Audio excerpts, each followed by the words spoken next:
शिक्षा की शक्ति। एक गांव में रामू नाम का एक बहुत ही गरीब लकड़हारा रहता था।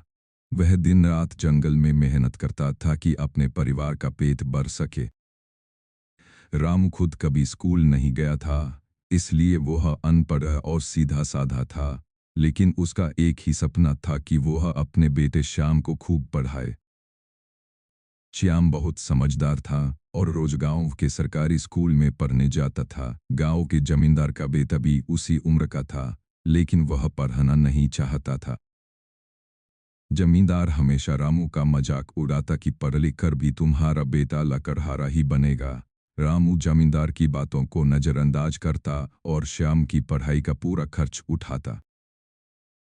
श्याम ने अपनी मेहनत से स्कूल की पढ़ाई पूरी की और शहर के बड़े कॉलेज में दाखिला लिया। दूसरी तरफ जमींदार का बेटा बिना शिक्षा की गलत संगति में पड़ गया और पैसे बर्बाद करने लगा। कुछ साल बाद गांव के जमींदार पर एक बड़ा संकट आ गया और उसे व्यापार में भारी नुकसान हुआ। एक चालाक शहर के व्यापारी ने जमींदार को धोखे से एक कागज पर अंगूठा लगवाकर उसकी जमीन हड़प ली। जमींदार अनपढ़ होने के कारण उस कागज पर लिखी शर्तों को समझ नहीं पाया था और रोने लगा।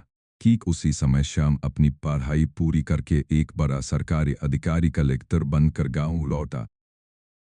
जब श्याम को जमींदार की परेशानी का पता चला तो उसने तुरंत उस कानूनी कागज की जांच की। श्याम ने अपनी शिक्षा की बदौलत उस कागज की धोखाधड़ी को पकड़ा और व्यापारी को जेल भिजवा दिया। श्याम ने जमींदार की पूरी जमीन और मान सम्मान उन्हें वापस दिलवा दिया। यह देखकर जमींदार की आंखें खुल गईं और उसे समझ आया कि शिक्षा का असली मूल्य क्या होता है।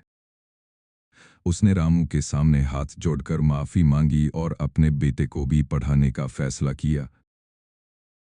कहानी की सीख। शिक्षा इंसान का सबसे बड़ा धन है, जिसे न कोई चुरा सकता है और न कोई छीन सकता है।